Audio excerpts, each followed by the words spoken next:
Hello friends. Pyorrhoea दांतों की एक बहुत कॉमन बीमारी है जिनमें जनरली पेशेंट के जो मसूड़े होते हैं वहाँ पे सूजन आने लगती है। इसके अलावा जो हम ब्रशिंग करते हैं वहाँ पे ब्लीडिंग होने लगती है।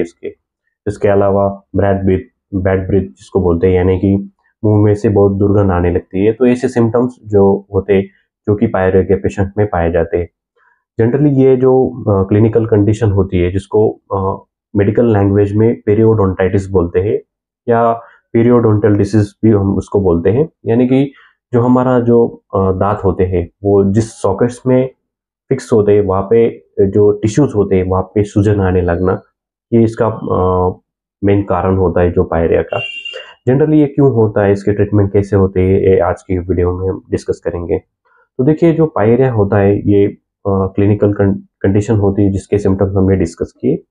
कारण की अगर हम बात करें कि जनरली जो ओरल हाइजीन होती है, यानी कि हम जो ब्रशिंग वगैरह करते हैं अगर प्रॉपरली वो नहीं है या ओरल हाइजीन प्रॉपरली नहीं कर रहे, दांतों की निगरानी हम प्रॉपरली नहीं कर रहे, उसकी हाइजीन मेंटेन नहीं कर रहे, इसकी वजह से क्या होता है कि हम जो रेगुलर हम ये जो मुंह का काम होता है, हम तो जो कुछ खाते हैं वहाँ पे बहुत सारे पार्टिकल्स वहाँ पे दांतों पे लग जाते हैं। तो वो बहुत सालों से अगर वो हो रहा है, प्रॉपरली ओरल हाइजीन नहीं है, तो वहाँ पे प्लैक्स बन जाते हैं, वहाँ पे एक लेयर बन जाता है दांतों के ऊपर।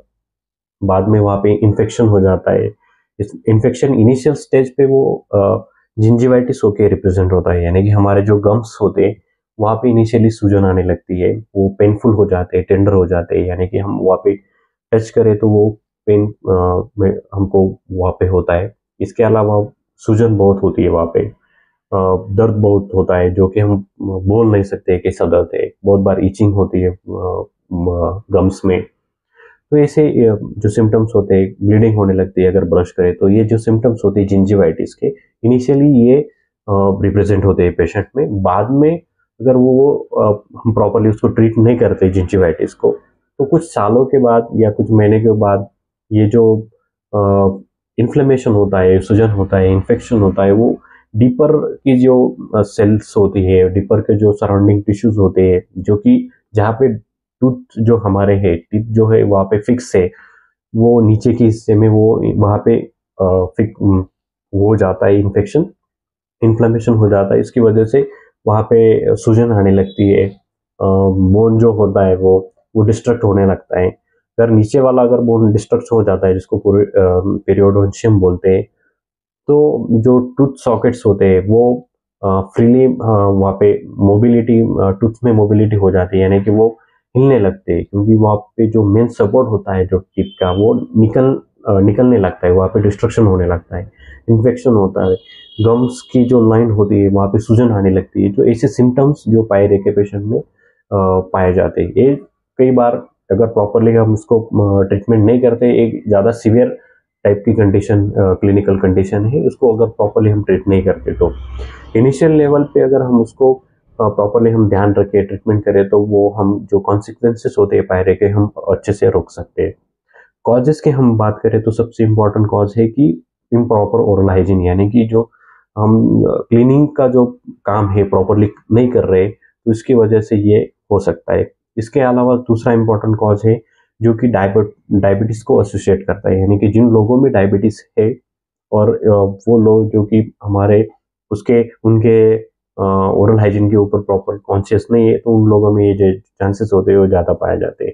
इसके अलावा मल्टीविटामिन डेफिशिएंसी, जो कि शरीर में बहुत सारे जो मल्टीविटामिन होते हैं जो कि रिक्वायर्ड होते हैं बॉडी के फंक्शनिंग के लिए, वो प्रॉपरली हमारे खान पान से हमें नहीं मिल रहे, यानी कि हमारे फूड से वो हम नहीं ले रहे, तो उसकी वजह से भी ये सिम्टम्स पेशेंट में हो सकते हैं। इसके अलावा कुछ जो इम्यून कॉम्प्रोमाइज्ड पेशेंट होते हैं जिनकी इम्यूनिटी कम होती है, तो उन लोगों में भी ये सिम्टम्स देखे जाते हैं।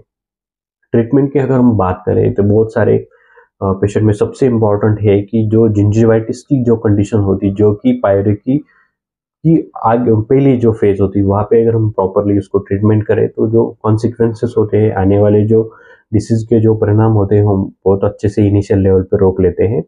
इसके अलावा सबसे इम्पॉर्टेंट है प्रॉपर ओरल हाइजीन।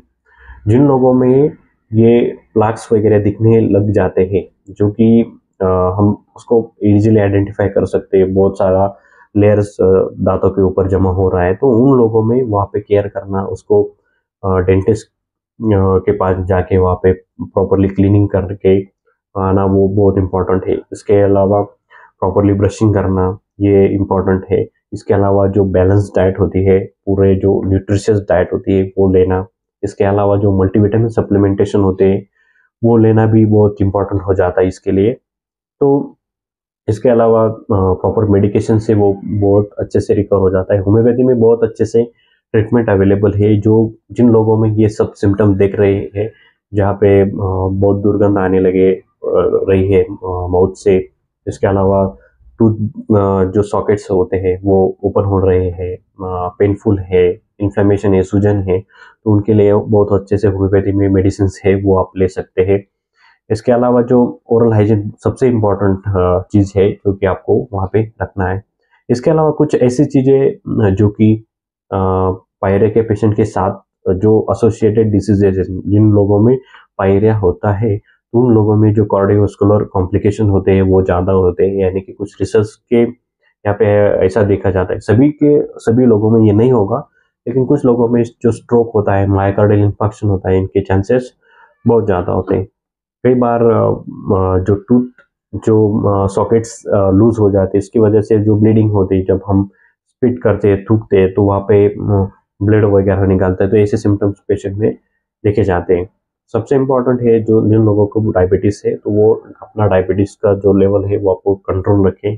डायबिटीज़ की जो दवाई उनको चल रही है वो प्रॉपरली ले, जो कि इसकी वजह से जो इन्फेक्शन का जो चांसेस होते हैं इन पेशेंट में, तो हम उसको रोक सकते हैं। So I hope this video is helpful for you. So thank you so much.